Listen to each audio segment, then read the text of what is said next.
to open up the floor for Coach Hartline here for about 15 minutes. Thanks, Coach. Front row left, Dave Biddle, 24/7 Sports.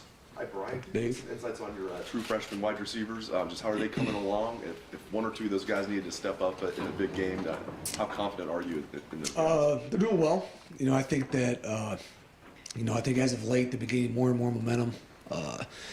They need to step up. Yeah, I think their continual growth. I think the biggest thing with those guys is just really seeing the guys around them that they're surrounded by, and you continue to buy in and continue to improve. That's definitely happening.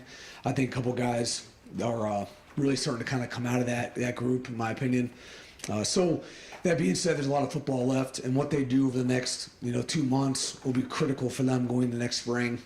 And I have a pretty good feel of where they're at and where they're going. I think they're starting to, sharpen their teeth a little bit on special teams, and that's been important. Always has been here. So for them to continue to do that, I think that'll be a good starting point for them. Front row right, Austin Ward, Rivals. Brian, you always knew there was going to be a development process with Julian, and then it hit a bunch of setbacks along the way. How close is he to what you think he can become, and how far has he already come? Yeah, Julian has done a great job, as you guys have seen. So, I think that he's got to continue to progress. I think one thing he'd probably say is he's gotten so much better, but there's a difference between getting better in the practice field and then taking that to the game and applying it to the game, and then the amount of reps you get on game day, just that body of work builds. And so, once you get to a point where you can do it, then the conversation becomes how often. And I think that he's continuing to grow in that facet. I think he's doing a phenomenal job. You guys all see it. But the more and more opportunities he gets, the more and more plays he makes, the more momentum he's going to continue to build. And he's only scratching the surface. What he's capable of, I'm not even sure I know what he's capable of, because he's so athletic. He works so hard. And there's really not much he can't do. He's got to continue to stay healthy. He's doing a great job with that. But I think the sky's the limit for him. Right next door, Tim May, Letterman row on 3. Thank you, Jerry. You don't coach this guy on a day-to-day basis, but you help coordinate the plays, the design, the passing scheme, etc. How much of a surprise or just whatever you want to call it of Cade Stover's rise this year from in June, when you're thinking about, can this guy even be that, game breaker kind of tight end, to what we saw on Saturday, for example, another great example. Him catching the ball and I'm glad you pointed that out. I think Cade's doing a phenomenal job. I mean, where he was last spring to where he is now, that whole tight end room, frankly, is taking a huge step. Not just Cade. So, but what he's brought to our offense, has been so critical. I'm not so sure. Again, not that the whole room's taking a step, but Cade's been a huge part of that, and we probably wouldn't be where we are right now if it wasn't for Cade and how much he's grown. And a lot of credit to that, that room and Coach Wilson. And so, he's developed into a great player. I think he'll tell you he's still got a long ways to go, but some big plays on Saturday. He's made big plays all year, and he's got to continue to, ascend if we want to get to where we want to get to. Third row left, Griffin Strom, 11 Warriors. Yeah, Brian, how much attention have you been able to pay to Sam Wiglis, a big season for Ohio, and how proud are you of a guy like that who obviously you've helped so much? Yeah, Wiggy's killing it, and I don't know if he's still tied for the MAC touchdowns. I think he was, but I wouldn't say we're too shocked here. I mean, we gave him raving reviews when he was trying to figure out his next steps and what we could get done here, and unfortunately it didn't work out here. But we always knew what he was and what he was capable of, and I'm just glad he's having a blast. Obviously, we talk probably every couple of weeks or so, but social media gives you that platform where you feel like you talk like every day. But no, he's killing it. We all love Sammy. We all follow each other. His family's great, so can't be more happy for him. What kind of stood out about his game and repertoire, while you had him here on campus? What stood out? I mean, probably, I can give you all the normal responses if you want, but lunch pail guy, deceptively fast, No, I think that he was a good route runner. He really was very consistent, always did his job. And that's the thing. What's amazing about football is, it's a team sport, and when you say that, you don't always need extraordinary, ability to be a huge part of an offense. And I think those that are the most consistent and those that, just do their job consistently over time with great efficiency, end up being great players. And I think, Sam embodied that. And, when he left, we definitely felt his loss, but we root for him from afar for sure. Right in front of Griffin, Steve Hellwagon, 24/7 Sports. Yes, Coach. I want to ask, you guys had 60 plays on offense this past week, and it looks like more times than not, you're going with your lead three quite a bit. And I know Xavier got in there for a few extra plays, maybe it seemed like than maybe he normally plays. How important is it to develop a fourth and fifth guy if you take into account you don't know if you're ever going to have Jackson or when that may happen? Just, is there too much of the top three guys? Is that a diminishing return maybe if those guys have too big of a load? I would say that the development happens more during the week than it does on Saturdays, in my opinion. But that being said, I think it's really important to have multiple guys being available, and I think that we have that. And I think that for Jaden Ballard to step in, for Xavier Johnson to step in when roles are needed, it's really critical. Just as it's important for Cade Stover and G. Scott in the tight end room to step in.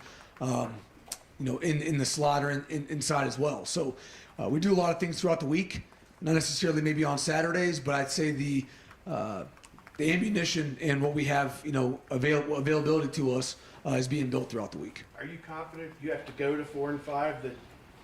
Xavier made the play against Notre Dame, so Yep. that's kind of endemic, but you feel pretty comfortable with those? Oh, I feel great with those guys, and I think that we'll continue to move forward how we're operating now, and as the scheme allows, we'll move guys around and whatnot. But we have a bunch of guys that do a lot of really good things, and I think we're on a good track right now. Right next door, Stephen Means, Cleveland.com. You lost 2 first-rounders last year, and then Jackson he came in as the best receiver in the country, and you've had him for 60 snaps. And Marvin and Emeka have made that look kind of irrelevant that you lost that much production. I know you're not going to sit here and praise him because that's not the type of guy, but what have you liked and what have you not liked about the way those two have stepped up into these roles and emerged the way they have? I think it's a lot to like. I would say that, they hold themselves to a standard that's higher than we probably try to hold them to. And for them, they would probably tell you that they expected nothing different. And a lot of the reasons why they're where they're at is because probably that expectation. And I think it's not an unrealistic expectation. It's an earned expectation. I think they've proven to themselves over time through practice, to their peers, that the way they're playing now reflects how they practice and how they work, along with Julian. So, I'd say that, it's a lot of credit to the room and the guys that choose the room and the guys that develop and push each other, and the success they're having is, carrying the torch that Chris and Garrett then carried from the guys before them. So, not to shrug it off or not highlight it, but that's kind of the expectation and standard they've developed, and they're just trying to carry the torch. So is there any part of it you haven't liked when you first? I would say no. You love it all. I mean, you're always finding ways to improve, and believe it or not, there's a lot of ways to improve. But to say you don't like it, I mean, that's not really the take I would have. I was just things we have to improve on, and then like we said with Julian, you've done it now. Now, how often? And when the big moments come, are you going to do it then? And so we're always not tricking ourselves, but convincing ourselves that's that moment right now, and we're trying to replicate that in practice. Front row middle, Bill Rabinowitz, Columbus Dispatch. Brian, did you pull a hamstring on that run, chasing? No, believe it or not, I got a slight cramp, but no, I was good. Well, speaking of hamstrings, how is Jackson doing? Not just physically, but mentally. I know how much he wants to be out there. Yeah, he's beating himself up a little bit. He's been better this week. I'll say that. I think I could echo what he's saying on, if he was here standing in front. He wants to play in the worst way, and he's frustrated. That being said, he's done a great job not being a distraction and picking the guys up and staying locked in and FaceTiming before the game on Saturday. Like, all those things have been awesome. And but I know as a competitor he's frustrated and he wants to get back. But I think overall, he's doing okay. What's your level of confidence he'll be back by, let's say, when it really matters? Huge level of confidence. Second to right, Bill Landis, Rivals. Brian, on a couple of the conversions that Marvin had on those slants, it looked like he and CJ kind of adjusted the route depending on the leverage of the corner. How much work goes into a quarterback and receiver being able to trust each other on those kind of plays, especially, you're trying to convert 4th and 7 or you're trying to convert 3rd and 10 in the 4th quarter. Those are big moments. I think trust is just the body of work. It's not necessarily, this particular route. I mean, they spend a lot of time doing things, but I guess, my point of view would just be the overall trust. And then to be able to communicate that on the sideline, lock eyes, understand you're good, yeah, I'm good, then you execute. And I think that they've done a great job with that. I mean, they're pros, and that's sometimes that's just things you can teach it, but that's just earned, and not only earned from themselves but us. I mean, it's just everything. There's so much that goes into that. But that being said, those are some great plays by 2 great players, and having that is probably important to getting to where we want to get to. 5th row right, Spencer Holbrook. Letterman row. Letterman row. There we go.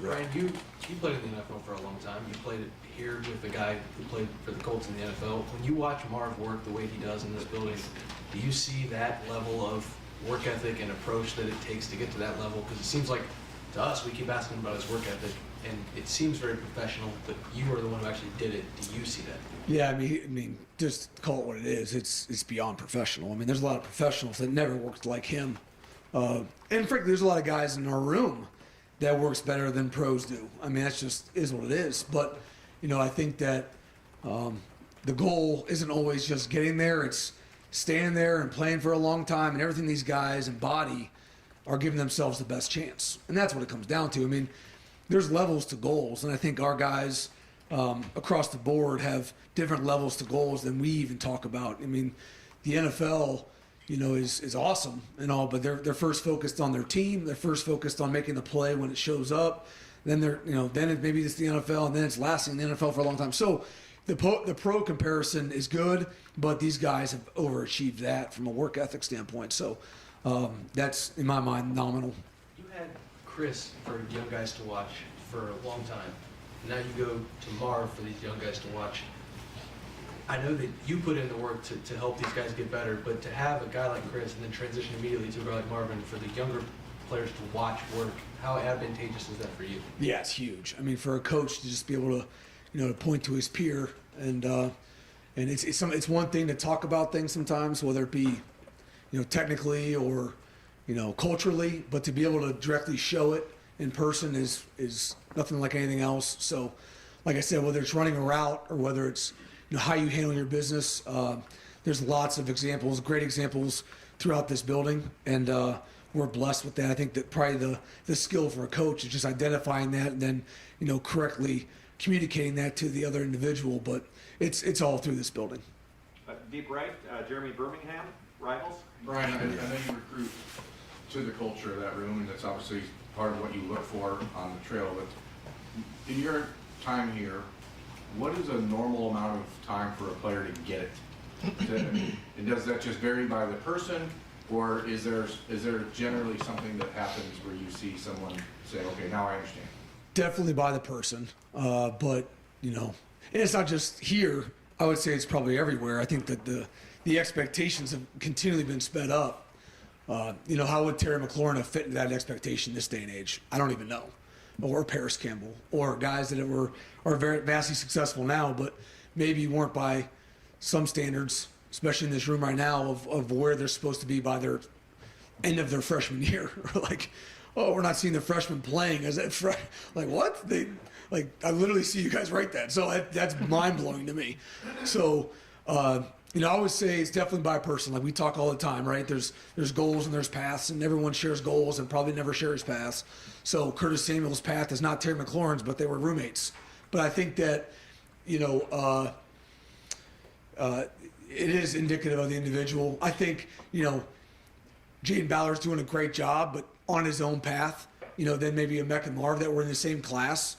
JB is doing a great job, and so is Marvin Mech, but just different. And not right, not wrong, but I think to answer your question more decisively, probably, you see that you turn the corner probably in their second year, more consistently towards the end of their freshman year. You kind of see it, whether it shows up on Saturday or not. You don't know. But I would say into the second year, your second spring, you kind of see some plays being made and things happening, and you're like, okay, we have a good future here. Do you need vocal leaders? Because that room traditionally in the last handful of years with guys like Chris and now Marvin and Emeka and Julian are not really generally vocal as far as we see on the. So that's actually the opposite. Chris was not vocal. Good show of example for sure. I mean, but Julian's been very vocal and he's killing it. And I think Mech's growing in that department. Definitely not Marvin's cup of tea,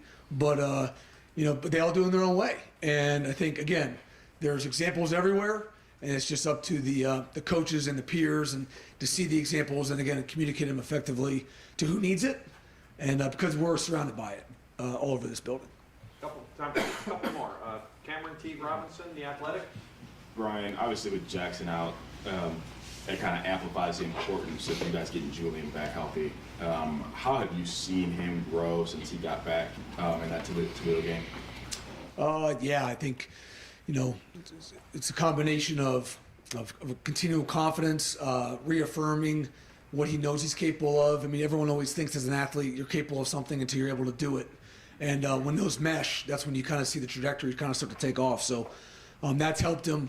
I think being able to just operate healthy, I mean, that's, I'm sure you guys play some golf, go out there and swing a club when your back's sore. These guys out here playing football, against some of the best players in the country, and we expect them, to feel great and play great, but, things hurt. So, he's doing a great job with that, making huge plays, maximizing opportunities. I don't know if anyone's done it better, and so, yeah, I mean, I think the future is bright, and everyone in this room kind of sees that, and he's been a huge part of what we've done so far this year. And final question, front row right, Joey Kaufman, Columbus Dispatch. Brian, the receivers here, none of them really dropped very many passes, and I'm sure that's very fundamental for a receiver. But I think stats show that maybe they've dropped 5 all year, which is again really low. What are the factors that go into that? How much is that emphasized? How much is that taught? Is that just innate ability? Just curious what kind of leads to that. I think it's a lot of credit to the way we practice, and not just as receivers, but as a team. We have such a heightened importance on each snap. It best reflects a game, and I think that it's not always the ability on Saturday to make plays. It's just being able to train in that environment so that when you're in there on Saturday, it feels the same as practice, right? I mean, that's the age-old trick, making every rep so important that if I can convince myself, this is the rep that wins the game, how would my approach be to that rep?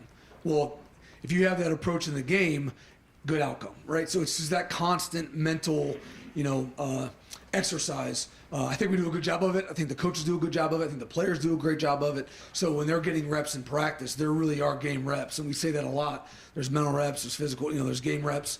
I think we do a really good job of doing that, and plus, I mean, as receivers, they've done a great job, spending extra time. I mean, you guys would be shocked on who was probably you wouldn't be shocked, but hey, where's the light key? After the game at Penn State, because we had a drop. He's out here catching balls for 2 hours. Those are the kind of things these guys are doing that you guys don't see. That just speaks to how they operate and the level they hold themselves to. The light key? Yeah, the lights have to get turned on with a key, or you can't see in the indoor. So, Hey, Brian, guys, I'm getting texts. I'm sitting by my fire pit. Hey, where's the key at? I'm like, what do you mean the key at? Go home. And they're, so they're catching jugs. Brian, can I ask you one quickie? You've been around a lot of quarterbacks in your playing career, and even at Ohio State since you've been back and stuff. CJ, is he? I don't know. Where would you? I'm not going to rate these guys, but describe his calmness, or whatever you want to call it, when the games have been on the line in these second halves of games. Yep. Utah, Notre Dame. What stands out about that from your vantage point? Yeah, his calm definitely provides a lot of confidence that you're kind of alluding to, and it's definitely been a growth spot from where he was when he first started, which anyone would, but he has. Some guys just don't. He has, and the guys feel it. He keeps it calm. Lots of confidence coming from him. I would say that. I wouldn't say I'm not the quarterback coach, but you can just feel that maturity and growth on the sideline that I know everyone feels and alludes to more from the O-line. Hey, you're good. And to the receivers, I mean, that's been pretty critical and very palpable when you're on the sideline as a coach and as a player. So what you're hitting on is definitely pretty special from CJ's growth. Yeah,